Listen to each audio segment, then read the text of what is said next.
ரிதி வணக்கம். தற்போது வரையிலும் விடை கிடைக்காத ஒரு கேள்வி என்றால் மனிதன் இறப்புக்கு பிறகு என்ன நடக்கும், எப்படி இருக்கும் என்பதுதான் அறிவியலில் கடந்து ஆச்சரியமளிக்கக்கூடிய ஒரு விடயமாக இருக்கின்றது. அதை சார்ந்து பல செய்திகள் வந்தாலும் கூட அது அறிவியல் பூர்வமாக இன்னும் நிரூபிக்கப்படவில்லை. அப்படிப்பட்ட ஒரு செய்திதான் தற்போது மீண்டும் பேச்சு பொருளாக மாறி இருக்கிறது. அந்த நிகழ்வை பற்றிய முழு தகவலை தான் நாம் பார்க்க போகின்றோம்.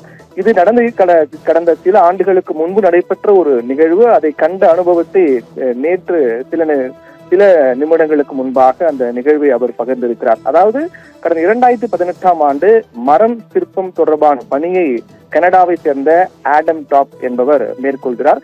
அப்போது அந்த பணி மேற்கொள்ளும் போது அவர் பயன்படுத்திய அந்த மின்சார கருவி என்பது அந்த கருவியின் மூலமாக அவருக்கு மின்சாரம் பாய்ந்து அவருடைய கையை தொலைத்திருக்கிறது. உடனே அருகில் இருந்த அவருடைய நண்பர்கள் அவரை மீட்டு மருத்துவமனையில் அனுமதித்திருக்கிறார்கள். அப்போது மருத்துவமனையில் அனுமதிக்கப்பட்ட ஆடம் டாப் அவருக்கு தீவிர சிகிச்சை அளிக்கப்பட்டது. தீவிர சிகிச்சை அளிக்கப்படும் போது கிட்டத்தட்ட அவர் இறந்த நிலைக்கு சென்று விட்டதாக மருத்துவர்கள் தெரிவித்திருக்கிறார்கள். பிழைப்பது என்பது மிகவும் கடினம்தான், முயற்சி செய்கின்றோம் என்றும் கிட்டத்தட்ட அவர் இறந்த நிலைக்கே சென்று விட்டார் என்று மருத்துவர்கள் தெரிவித்திருக்கிறார்கள்.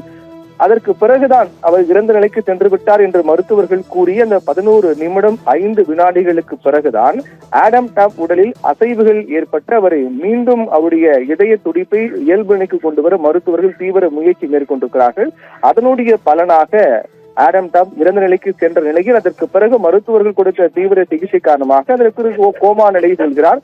கிட்டத்தட்ட 8 மணி நேரம் அவர் கோமா நிலையில் இருந்து அதற்கு பிறகு அவர் மீண்டும் சுயநினைவை பெறுகிறார். அதற்கு பிறகுதான் அவர் நடந்தது என்ன என்பதை பற்றி விவரிக்கிறார். அவர் விவரித்த அந்த செய்திகள் தான் மிகப்பெரிய ஒரு ஆச்சரியமாகவும் அறிவியலை கடந்து அறிவியலை மிஞ்சக்கூடிய அளவுக்கான ஆச்சரியமாகவும் இருக்கின்றது.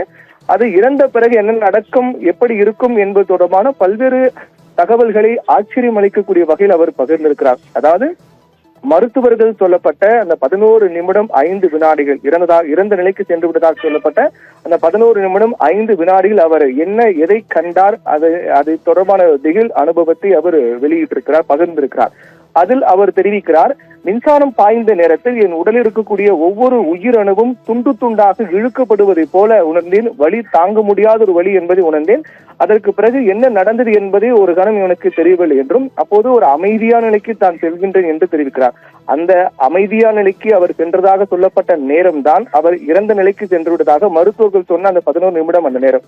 அந்த 11 நிமிடங்கள் அவர் என்ன கண்டிருக்கிறார் என்றால் அவர் அந்த NDE என்று சொல்வார்கள், நியர் டெத் எக்ஸ்பீரியன்ஸ், அதை பற்றி அவர் பகிரும்போது அந்த 11 நிமிடங்களில் உடல் என்பது என்னுடைய உடல் இருக்கின்றது, ஆனால் தான் எதையோ நோக்கி அழைக்கப்படுவதாக, தான் எதையோ நோக்கி சென்று கொண்டிருக்கின்றேன், என்னுடைய ஆன்மாவா அல்லது எது என்று சரியாக சொல்ல முடியவில்லை என்று சொல்லக்கூடிய அவர் என் உடல் இருக்கின்றது, தான் எதை நோக்கியோ அழைத்து செல்லப்படுவதாக தெரிவிக்கின்றார். அது ஒரு அடர் இருட்டு என்று சொல்வார்கள் தெரியுமா, அது போன்ற ஒரு முழு இருட்டு நிறைந்த ஒரு பகுதி, ஒரு ஆழமான பகுதி. அந்த பகுதியை நோக்கி தான் விழுவது போன்று அதை நோக்கி தான் செல்வதாக தெரிவிக்கிறார். அப்போது அங்கு யாரும் இல்லை, எதுவும் இல்லை, தான் மட்டுமே இருக்கின்றேன், ஒரு முழு இருட்டு நிறைந்த ஒரு சூழல் போல உள்ளது, அதை நோக்கி தான் செல்வதாக தெரிவிக்கிறார். அப்போ வித்தியாசமான ஒரு நிலையை அவர் காண்கின்றார். அதாவது வானவில்லாக வளைந்திருக்கக்கூடிய அந்த நிலைகளை கடந்து அவர் செல்கிறார்.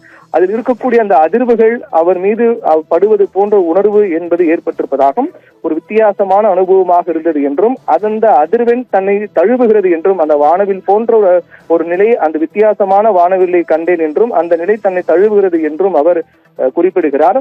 முதலில் அவர் தன் இறந்த பிறகு தன்னுடைய அந்த ஆன்மா என்பது துண்டு துண்டாக பிரிந்து அதற்கு பிறகு ஒன்றாக அது இணைந்து அதற்கு பிறகு எதையோ நோக்கி செல்வதாக குறிப்பிட்டிருக்கார். அது அனைத்தும் ஒரு பகுதியாக மாறுவது போல உணர்ந்தேன் என்றும், அதாவது ஒட்டுமொத்தமாக தான் செல்லக்கூடிய அந்த பாதை என்பது இறுதியாக அந்த பிரபஞ்சத்தின் மீது படியக்கூடிய ஒரு போர்வை போல இருந்தது என்றும் அவர் சொல்கின்றார். அப்போதுதான் திடீரென்று இந்த நிலைகள் எல்லாம் நடந்து கொண்டிருக்கக்கூடிய அதே சமயத்தில் திடீரென்று தன் மீது மீண்டும் மின்சாரம் பாய்வது போன்ற ஒரு உணர்வு ஏற்பட்டது. அப்போதுதான் தனக்கு தெரிந்து மருத்துவர்கள் தன்னை மீண்டும் இயல்பு கொண்டு வர தீவிர முயற்சி மேற்கொண்டிருக்கிறார்கள் என்று சொல்கிறார். அவர் தன் உடலில் மின்சாரம் பாய்வது போன்ற ஒரு உணர்வு ஏற்பட்டது என்று சொல்கிறார் இல்லையா, அந்த நேரத்தில் தான் மருத்துவர்கள் அவருடைய இதய துடிப்பை மீண்டும் இயல்பு நிலைக்கு கொண்டு வர முயற்சி செய்து கொண்டிருக்கிறார்கள். அதாவது டீஃபிபிரிலேட்டர் என்று சொல்லக்கூடிய அந்த எலக்ட்ரிக் ஷாக் மூலமாக இதய துடிப்பை மீண்டும் இயல்பு நிலைக்கு கொண்டு வருவதற்கான முயற்சி மருத்துவர்கள் செய்கிறார்கள். அந்த முயற்சி செய்யக்கூடிய ஒரு நிமிடம் முன்பு வரை அவர் இந்த பிரபஞ்சத்தின் மீது படியக்கூடிய ஒரு பகுதியை நோக்கி சென்று கொண்டிருப்பதாக, ஒரு வித்தியாசமான உணர்வை தான் அனுபவித்துக் கொண்டிருப்பதாக சொல்கிறார். அதற்கு பிறகுதான் மீண்டும் தன்னுடைய உடலில் மின்சாரம் பாய்வது போன்ற உணர்வு ஏற்பட்ட பிறகுதான் தான் இயல்பு நிலைக்கு வந்திருக்கிறேன் என்பதையும் தான் தெரிந்து கொண்டதாக குறிப்பிடுகிறார். அதற்கு பிறகு இதய துடிப்பு என்பது இயல்பு நிலைக்கு வருகிறது. அதன் பிறகு 8 மணி நேரம் அவர் கோமா நிலைக்கு செல்கிறார். 8 மணி நேரம் பிறகு அவர் கண்பிடித்த பிறகுதான் என்ன நடந்தது என்பதை எல்லாம் அவர் பகிர்கிறார். அப்போது இந்த 8 மணி நேரம் என்பது எனக்கு கிட்டத்தட்ட 5 அல்லது 10 ஆண்டுகள் ஆனது போல இருந்ததாகவும், தான் எங்கோ ஒரு இடத்திற்கு சென்று இதுவரை யாரும் காணாத ஒரு அமைதியான ஒரு நிலை, பிரபஞ்சத்தின் மேல் பகுதியில் ஒரு இருட்டு பகுதி, அதை நோக்கித்தான் சென்று கொண்டிருப்பதை அவர் பகிர்கிறார்.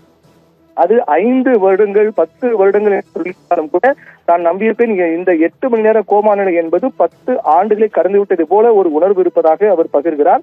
இப்படி தான் கண்ட அந்த காட்சி என்பது அந்த இடத்தில் எந்த ஒரு மானுட உருவங்களிலும் இல்லை, எல்லாவற்றுக்கும் எல்லாமே அந்த மூலத்திற்கு திரும்பி சென்று கொண்டிருக்கு, நாம் எங்கிருந்து வந்தோமோ அதை நோக்கி திரும்பி சென்று கொண்டிருக்கிறோம் என்பது போன்ற ஒரு உணர்வு இருந்தது என்றும், இது எல்லாவற்றையும் ஊடுருவும் செல்லக்கூடிய ஒரு எல்லையற்ற உணர்வு போல இருந்தது என்றும் அவர் பகிர்கிறார். இப்படி அவர் பகிர்ந்திருக்கக்கூடிய இந்த செய்தியின் மூலமாக ஒரு மனிதன் இறந்த பிறகு என்ன நடக்கும் என்பதை அவர் கண்டிருக்கிறாரா என்ற ஒரு கேள்வி எழுகிறது.